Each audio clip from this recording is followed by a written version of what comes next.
Al-intifa. Pertama, manusia diberi kebebasan baik mengolah atau hanya sebatas. Jadi kita mengambil manfaat saja. Jika ada rumah, manfaatkan rumah itu untuk dipakai, untuk di tempat tinggal. Jangan digunakan untuk maksiat dan sebagainya.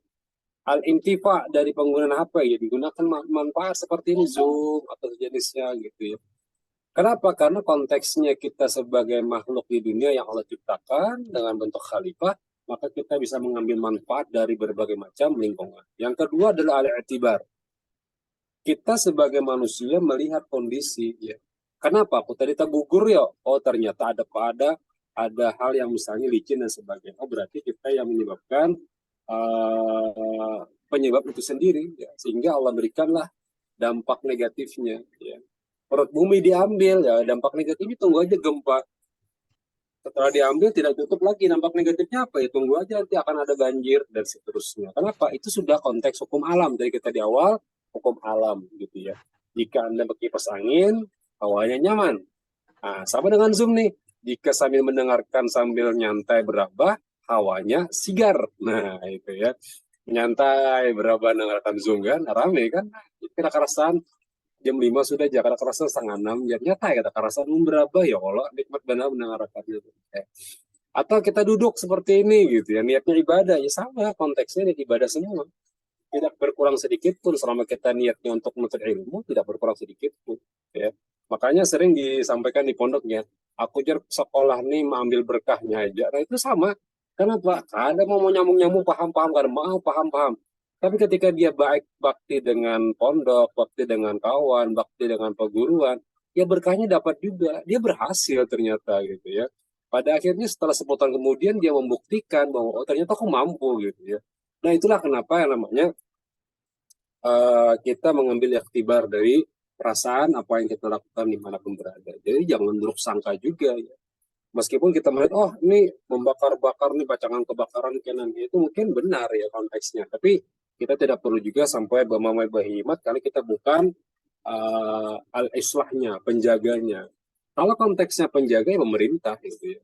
Kita kor-kor demo tutup tempat ini, tutup pabrik ini, tutup perusahaan ini tidak bisa juga. Kenapa? Karena konteksnya kita hanya al-intifa dan al-istibar. Kecuali Anda-Anda yang memang mampu untuk menjadi anggota parlemen, silahkan mendaftarkan diri sebagai anggota parlemen gitu nanti ya. Kalau sudah selesai satu, ya silahkan kalau memang ingin mendaftarkan jadi anggota DPR RI, daftar. Dengan cara inilah Anda bisa menjadi al-islah. Yaitu apa? Menjaga terus-menerus memelihara kelestarian lingkungan. Itu kalau lingkupnya yang besar.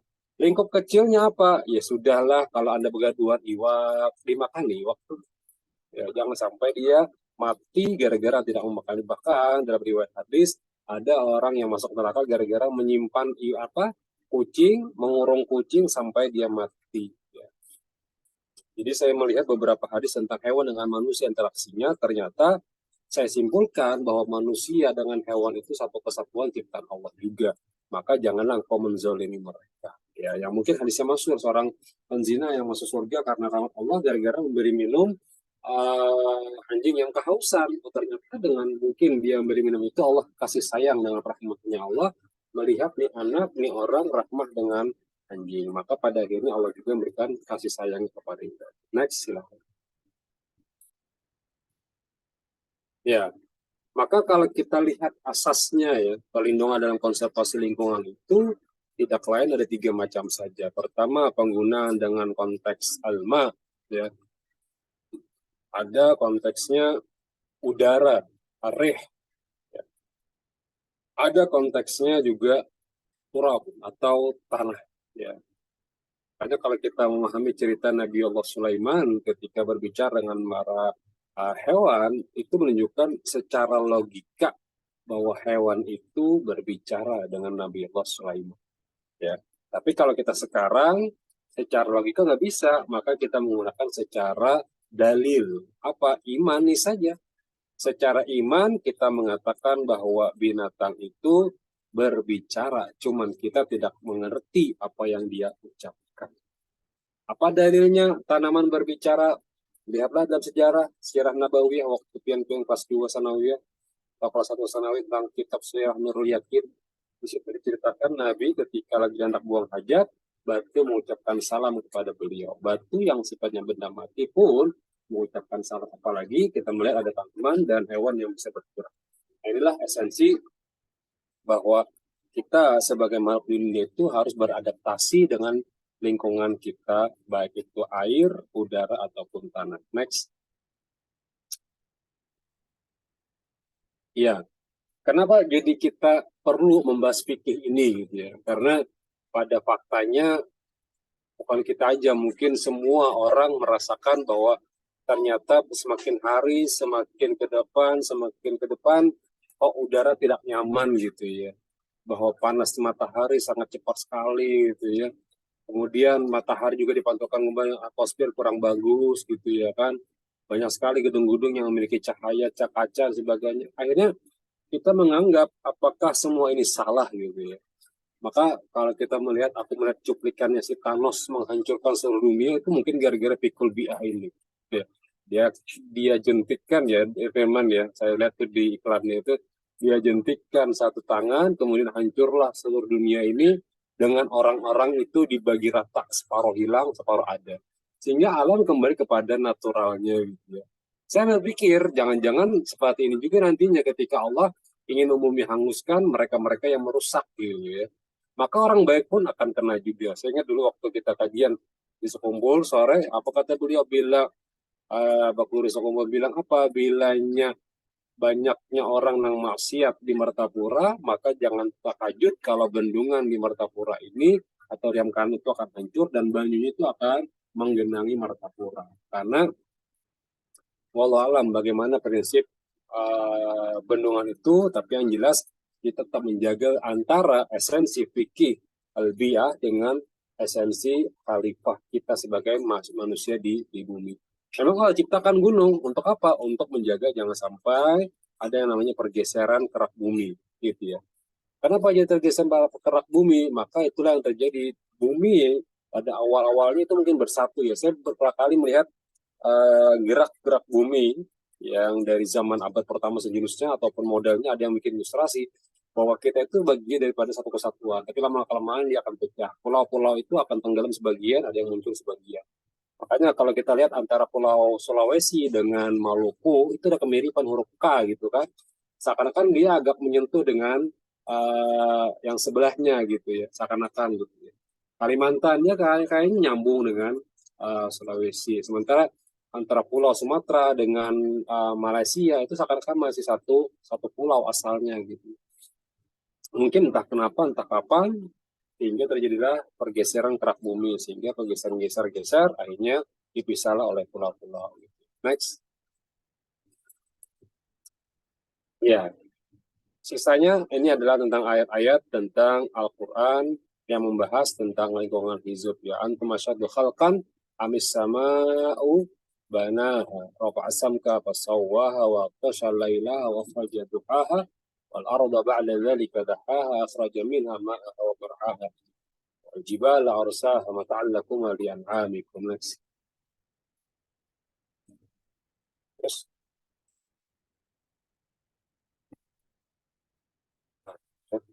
apakah kamu lebih sulit menciptakan langit atau bumi atau Allah membinanya? Dia meninggikan bangunan seterusnya sampai selesai untuk kesenanganmu dan untuk binatang-binatang ternakmu. Jadi jelas ya, jelas banget nih kalimat Al-Qur'annya bahwa Allah ciptakan langit dan bumi ini untuk kesenanganmu. Benar?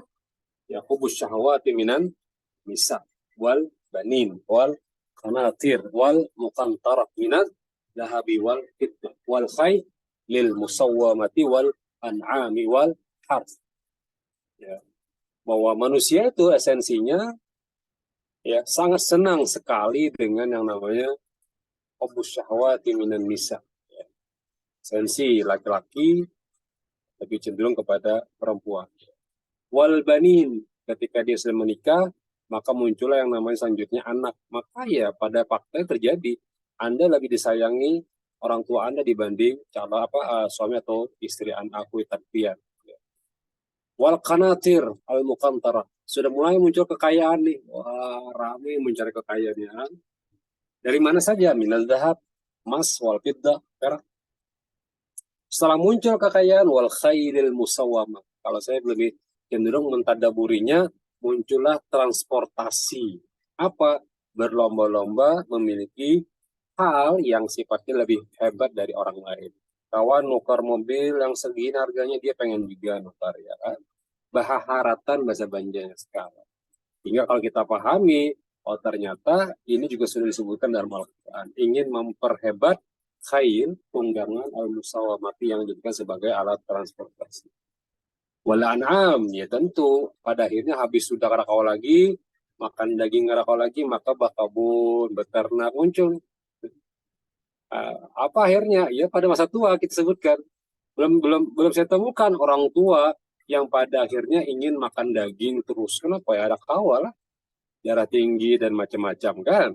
Atau orang yang sudah menopause ingin berjalan terus kunyuk-kunyuk ada kawal juga masuk angin bisa sepeda motor. Kalau mempelajari naik mobil ngebut-ngebutan ya karena mungkin juga mobilnya mahal-mahal tapi ya kemana berjalan ya kemana berjalan sakit pinggang sudah. Nah itu akhirnya Pak berkebun biasanya pekerjaan orang tua ya atau memberasi pekarangan. Nah itu tuh praktek terjadi gitu ya. Terus next. Dan pada akhirnya kita katakan ketika sudah diciptakan untuk kesenangan, alam tarau anna Allah sakhara lakum ma fis samawati wa ma fil ardi wa asbagha alaikum ni'mahu zahiratan wa batinatan. Pada akhirnya untuk menyempurnakan nikmatmu yang lahir dan batin. Terus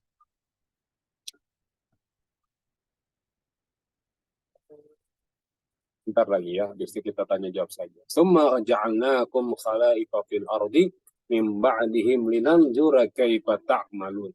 Pada akhirnya juga setelah Allah berikan kesenangan, kau pelihara, kau jaga, kemudian apa? Kami jadikan kamu pengganti mereka di muka bumi sudah mereka. Maka ada istilah di atas langit masih ada lagi langit. Maka jangan bersombong-sombong sekarang. Siapa tahu sekarang yang di atas bisa jadi turun, ya. Nah, jadi kawan-kawan yang merasa sudah di atas tenang-tenang saja, yang merasa di bawah juga tenang-tenang saja, ya. Pada usah gelisah, santai saja bawaannya, ya. Maka catatan guru kita itu yang paling saya ingat adalah jangan merasa diri itu paling harap, itu aja ringkasnya, ya. Jangan merasa kita tuh paling hebat gitu ya. Wah, Sidin jar sudah profesor, Sidin dokter, Sidin insinyur. Wah, harapnya Pak, biasa saja. Maka kalimat biasa itu paling gampang diistilahkan dengan istiqomah, mengatakan kita tetap santri gitu ya. Dengan cara itu insya Allah tidak akan merasa kita paling hebat. Aku menyampaikan secara Zoom, ya mungkin aku akan mengatakan aku paling hebat dibanding kalian, tapi ngapain gitu ya, apa manfaatnya gitu. Kawan-kawan yang duduk di mendengarkan juga merasa paling hebat. Kenapa? Aku nih yang paling hebat. Kenapa? Pada faktanya aku sudah kuliah loh, kawan-kawan belum kuliah. Atau merasa paling hebat dalam membaca Al-Quran. Kenapa? Aku sudah 1 juz loh sehari. Aku sudah 30 juz loh dalam 10 hari. Jangan. Ya. Karena itu bujuk rayu syaitan atau iblis pada akhirnya membuat kita akan muncul rasa ria, ujub, takabur, sum'ah, hasad, dan sejenisnya. Maka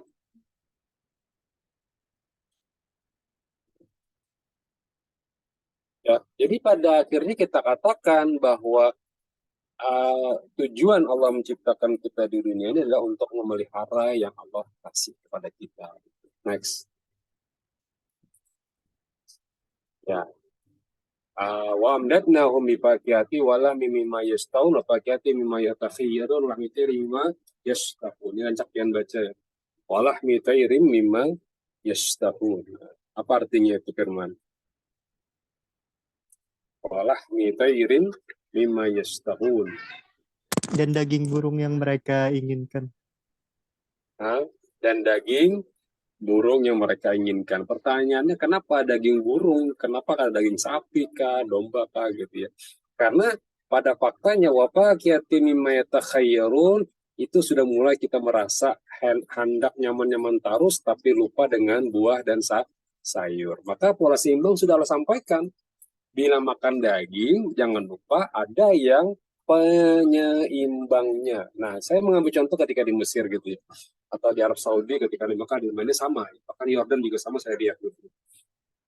Bahwa setiap kali memakan makanan yang sifatnya seratnya tinggi, kolesterol tinggi, apapun modelnya, baik itu daging, burung tuh tinggi kolesterolnya, Pian. Apalagi kayak burung apa itulah ya, kolesterolnya tinggi banget dibanding sapi atau dibanding ayam gitu. Maka penyeimbangnya adalah hal yang harus kita makan dan berimbang dengan makanan itu. Kalau kita sebutkan sekarang, kalau versi Sundanya itu adalah lalapan. Jadi kalau pian-pian yang tinggal di Jakarta atau yang kebetulan di Jogja, ada lalapan Sunda, coba cek aja. Dia cuma disiram pakai air panas, sudah dimakan langsung. Kenapa? Dia mengatakan penyeimbang gitu ya. Nah, kalau di Mesir, di Arab Saudi atau di Yordan, mereka menyatakan penyeimbangnya itu adalah tanaman-tanaman yang tumbuhnya dalam tanah. Ya, itu penyeimbang. Misalnya bawang merah, bawang bombay itulah yang besar itu. Ya, itu penyeimbang. Bawang putih itu penyeimbang. Di mana aja pian makan pasti ada komponen sayur, tomat, bawang. Itu penyeimbang. Ya, kenapa? Itu ada dalilnya. Atur ayat 22 dan oke ayat 20 dan 21. Penyeimbang tuh harus gitu ya. Bukan berarti tidak. Kalau karena Bang Ustadz kayak apa? Ada masalah. Kenapa? Karena sayur itu paling murah. Buah itu pun paling murah. Tinggal mengolahnya aja lagi. Makan kebab ya, Firman ya, dan kawan-kawan ya. Kebab konteksnya yang kita makan di Indonesia kan lebih cenderung banyak kayak daging-daging olahan gitu ya kan. Nah kalau di Arab kan mereka daging asli gitu ya, daging ayam atau daging sapi yang diolah dan langsung dijadikan sebagai menu kebabnya. Tapi kawannya pasti dan harus ada esensi dari bawang putih racikannya ya. Jadi kayak beberapa bawang putih yang sudah dicairkan dalam bentuk tomat. Yang kedua pasti ada bawang bombay. Saya tanya, apa tujuan setiap makanan di Arab ini ada bawang bombay? Jawabannya simpel, penetral katanya, penyeimbang. Karena para rata-rata mereka makan daging ya, rata-rata sih daging gitu ya. Kalau kita kan banyak menunya ya, ya bukannya daging kita tuh sampai mandai pun jadi ya kan. Di Arab tuh kan ada mandai, sakit mana barangnya. Makan hari-hari ya daging, ayam, telur itu aja. Iwak tuh jarang, kenapa iwak tuh susah mencarinya. Ya. Tapi kalau kambing itu rata-rata ada terus. Nah kalau kita di Indonesia berbagai macam olahan, ya itulah kenapa Indonesia itu saya pikir ya dibanding dengan negara Arab paling kaya dengan berbagai macam model. Ya. Baik itu batu baranya yang dijual terus ya kan, nikelnya ditabuk terus atau besinya dan sebagainya. Timbai aja tuh kayu singkong ya teman ya, kayu timbai ke sebuah lahan dia akan tumbuh sorangan, saking hebatnya coba Indonesia. Nah maka saya bilang dengan kawan-kawan yang tiga ya yang baru mau selesai sekolah di pondok, saya bilang gini, setelah pian-pian tamat pondok, ada yang kuliah, ada yang bekerja, ada yang bercocok tanam, maka lihatlah esensi pian sukanya mana, tujuannya mana yang nyaman. Jika ketujuh kuliah silakan kuliah, jika kerja bahan untuk kuliah bekerja silakan bekerja, jika ingin bercocok tanam, pelajari ilmunya. Tujuannya apa? Pelajari ilmu yang akan pian geluti. Ya, jangan nanggung belajar itu. Meskipun berjual tanaman hias, pelajari di YouTube. Kayak apa gerang membuat tanaman hias, otodidak sendiri. Bisa insya Allah. Kalau emang doa peguruan, doa kuitan jalan, bisa aja. Sukses aja insya Allah. Ya. Next coba. Ya. Kan Rasulullah SAW yanha an rukubin numur. An Rasulullah SAW naha an juludis siba. Ya.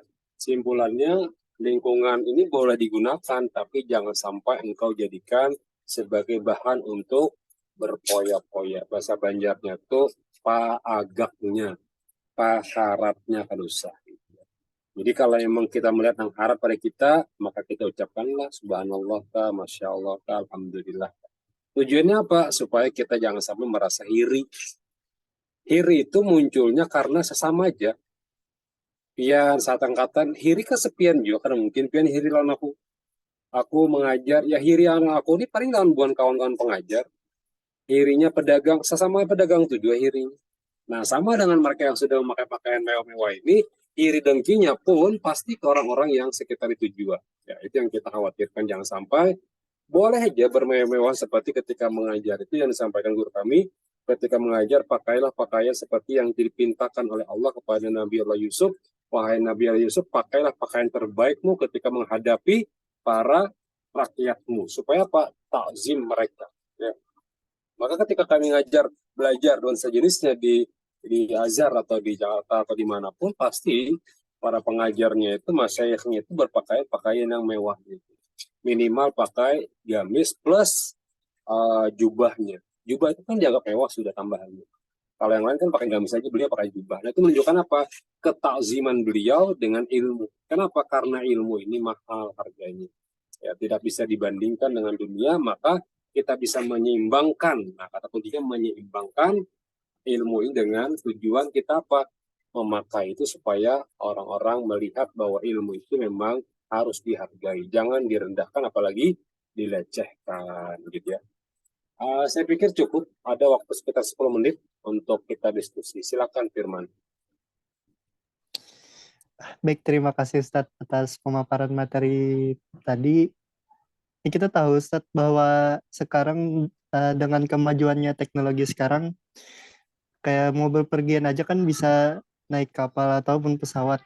Nah, kita tahu naik kapal itu Ustadz, di samudera luas itu kan ada paus. Jadi kapal-kapal itu tuh suaranya ataupun gerak-gerik airnya tuh mengganggu sonar komunikasi dari paus-paus tersebut, Mas. Iya Kedua benar. adalah kita menggunakan bensin untuk bahan kendaraan kita dari minyak bumi. Nah, sedangkan kita tahu bahwa pengerukan minyak bumi itu dapat menyebabkan gempa bumi dan segala macam.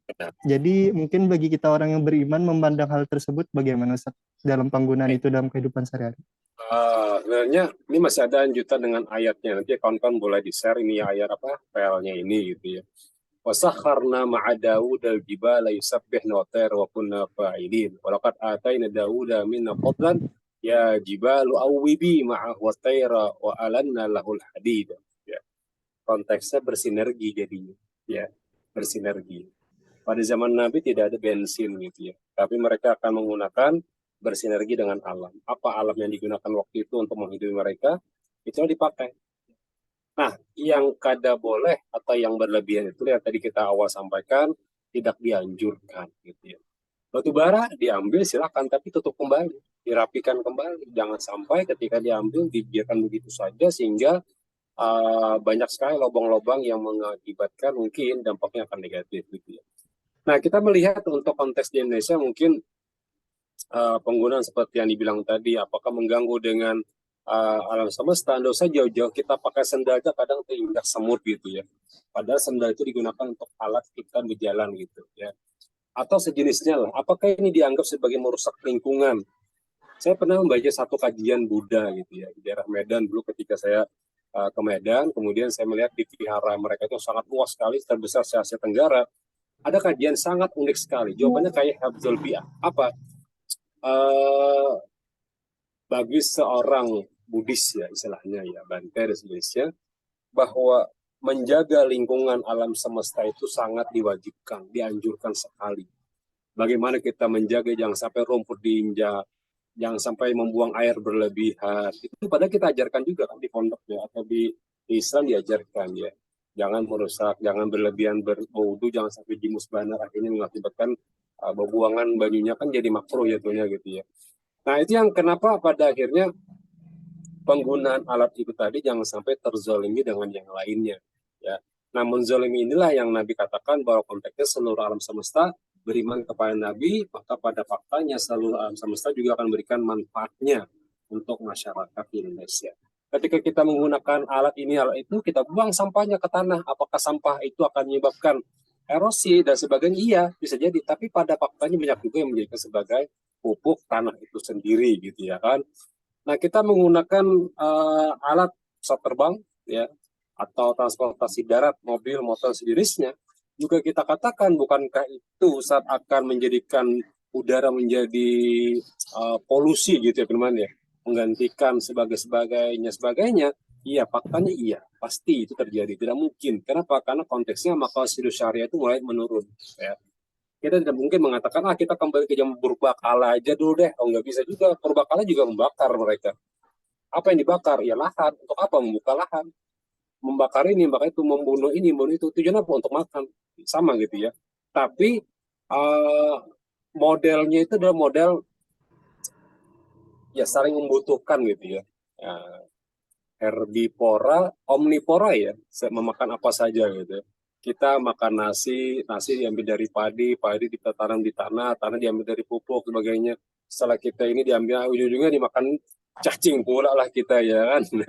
Nah, ketika dimakan cacingnya, itulah kembali lagi kan, berarti esensi cacing dimakan lagi, akhirnya untuk pupuk lagi. Bolak-balik saja. Nah, itu yang namanya siklus ya.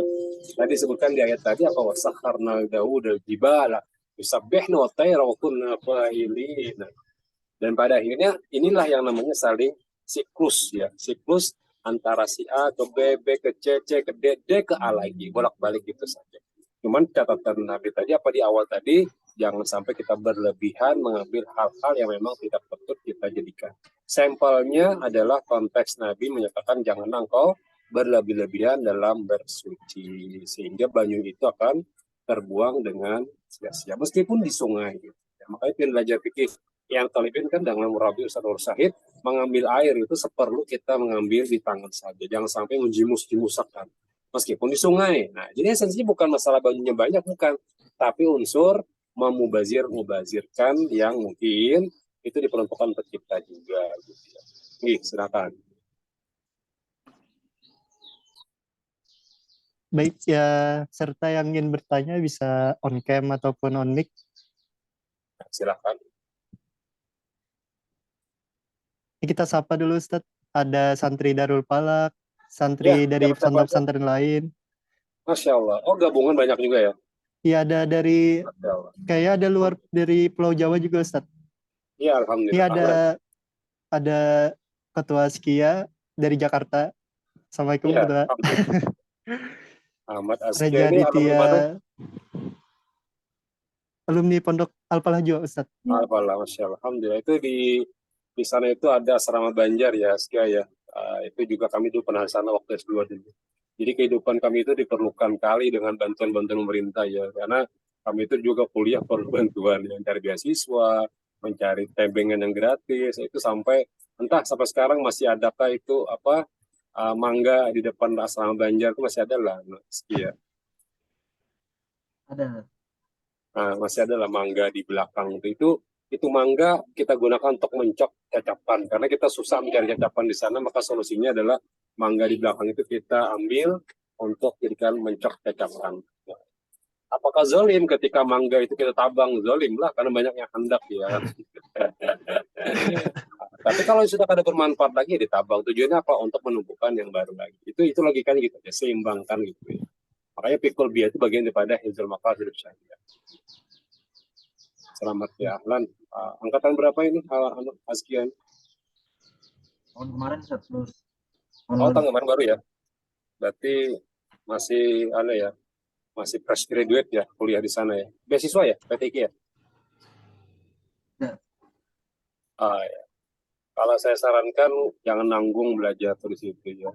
Kajian Hajindan ada di sana itu ya. Datangi gitu, berusaha datang. Kemudian kalau emang ada beasiswa, kejar untuk S2-nya juga ya. Siapa lagi nih? Ada kawan-kawan Darul Falak lainnya ya. Banyak juga kali ya kawan-kawan. Ini Reja Ya, Ditya Pak, satu angkatan sama Ulun juga di ULM S1 Psikologi. Alhamdulillah. Angkatan berapa juga?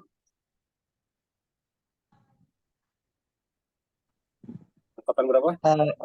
Angkatan 2019 Nat. Sebenarnya Ulun setelah selesai sekolah formalnya langsung keluar ngambil kuliah di ULM Nat.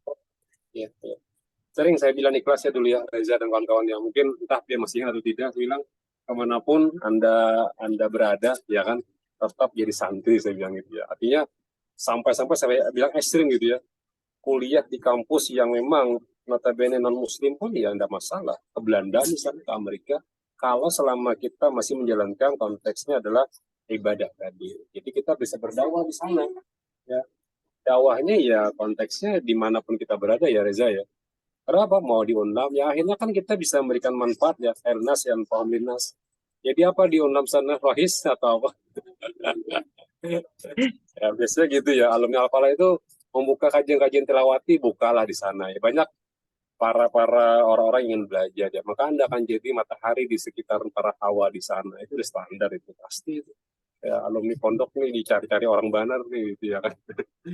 Kenapa minimal bisa ngaji gitu ya kan. Oke, silakan. Apa lagi? Baik yang mau bertanya bisa on mic ataupun on cam. Boleh ya. Saya bukannya tidak tahu, tapi mohon diingatkan aja nama angkatannya. Saya tuh dari 2011 di Al-Falah ngajar. Waktu itu karena memang disuruh yang ngajar oleh Habib ya Abdullah. Waktu itu setelah saya selesai dari Azhar, langsung si beliau tolong bantu di pondok. Bilang insya Allah Habib siap. Kemudian saya lanjut izin lagi dengan waktu itu merapinya, mudirnya adalah Ustaz Abdurrahman yang hari yang Fahri ya. Jadi dia bilang izin mau kuliah dulu S2.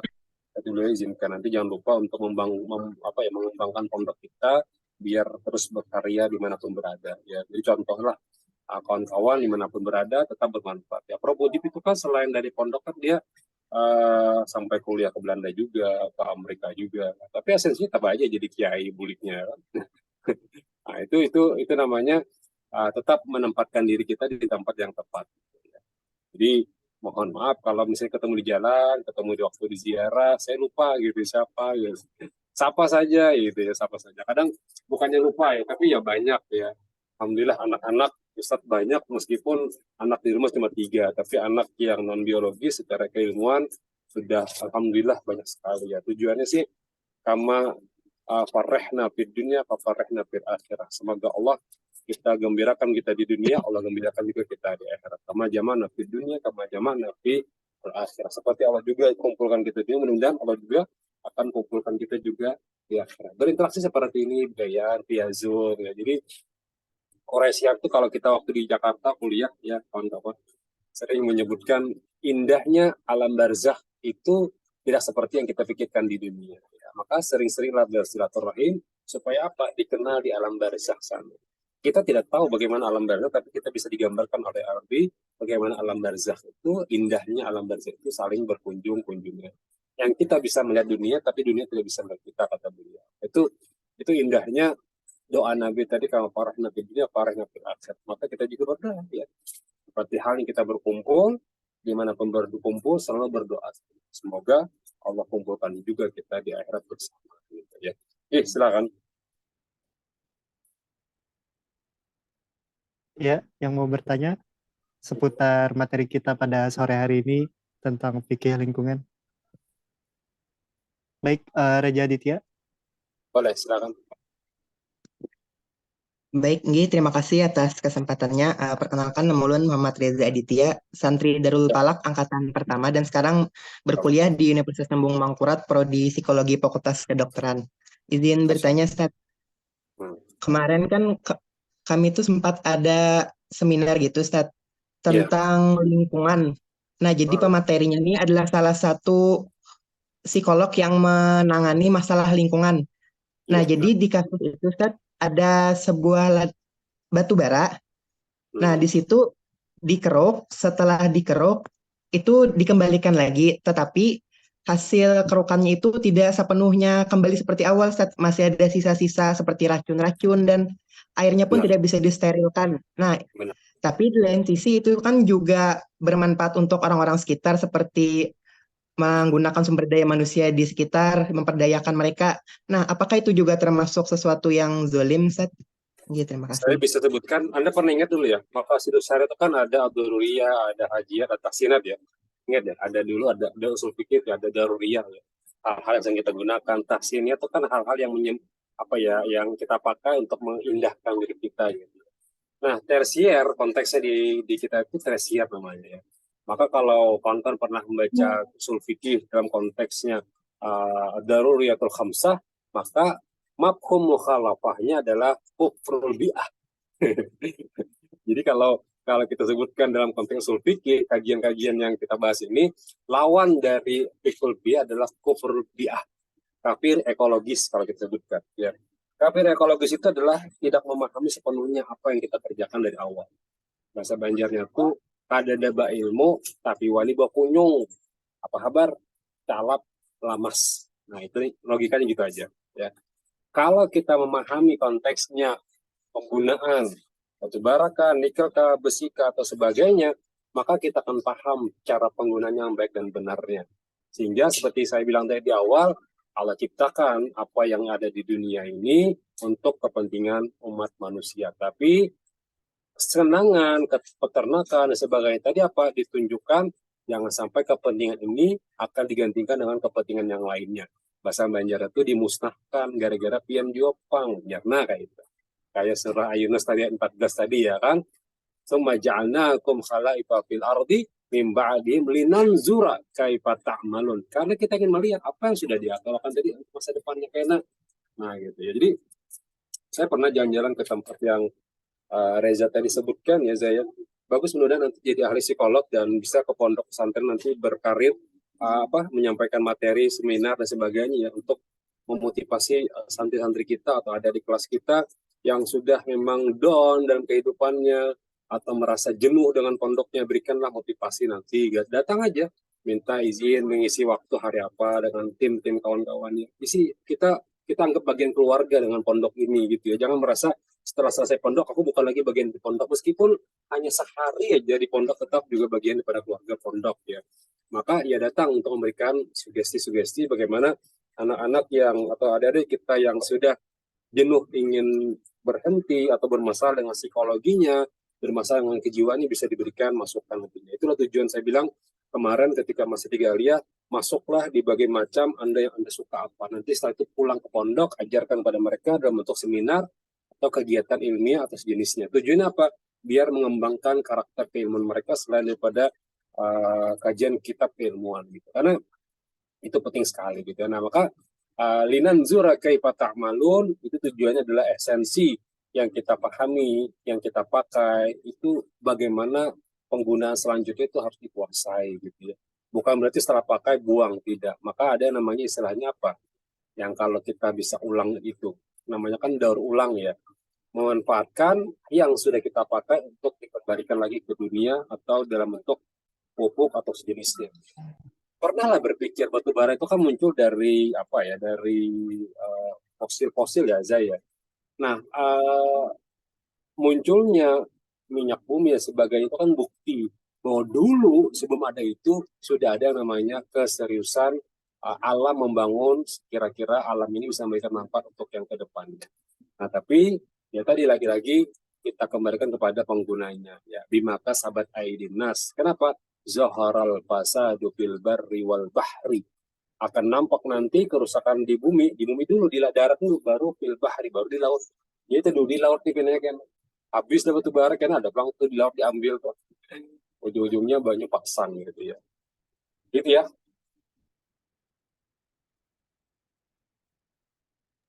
Nah, mungkin Baik, ada pertanyaan. kesimpulan ya, sudah jam pas waktu kita ada kegiatan lain ya.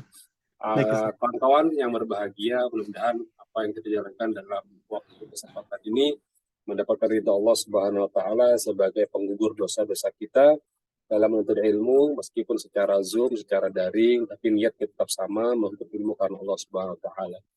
Lanjutkan kajian-kajian seperti ini, meskipun sebagian banyak hadir, banyak juga tidak hadir, tidak apa-apa, tapi yang jelas tetap adakan kegiatan rutinitas tujuannya untuk mengembangkan potensi kita, jangan sampai terdiam gitu ya.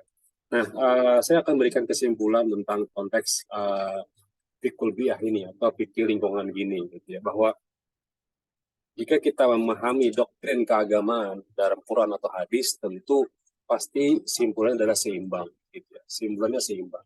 Gunakanlah makanan yang sifatnya berlemak kolesterol, makanlah, tapi juga gunakanlah hal-hal yang sifatnya menetralkan kolesterol. Jika menjaga lingkungan juga sama, gunakanlah hal-hal yang sifatnya bisa menetralkan lingkungan tadi. Apa yang kita bisa itulah ini. Karena kita tidak mungkin mengubah batu bara kecuali PNP jadi anggota DPR RI untuk menstop pemerintah sebagainya. Anda juga tidak bisa mengubah hal-hal yang besar, minimal yang kecil di sekitar kita aja dulu. Ya. Kalau memang bisa diberdayakan. Kalau tidak bisa, maka dibuang, dirapikan, ditutup, sehingga itu akan bermanfaat untuk masa depan nantinya. Kita bukan berpikir sekarang kita, tapi kita berpikir untuk anak cucu kita nantinya. Tapi seperti yang tadi, lananzura kaifa ta'malun, jar Allah dalam surah Yunus tadi, untuk melihat bagaimana engkau akan masa depan nanti bisa dilihat dari sekarang ini. Gitu ya. Mudah-mudahan ini bermanfaat bagi kawan-kawan yang hadir pada kesempatan hari ini.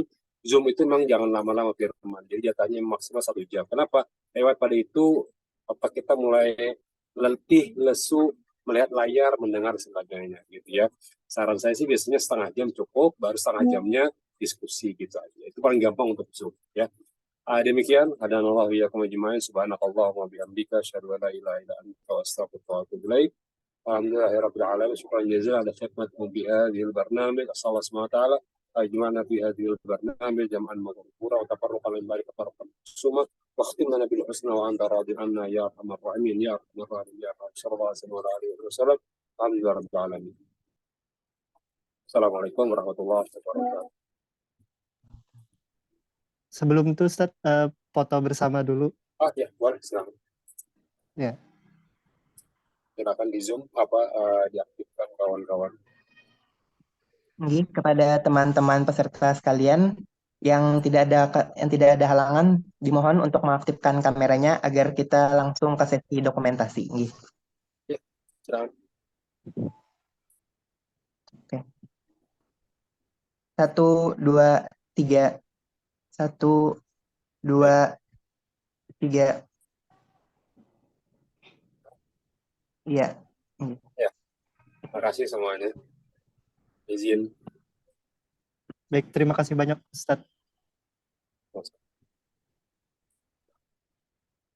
Terima kasih banyak Ustadz. Ya. Terima kasih banyak, Ustaz.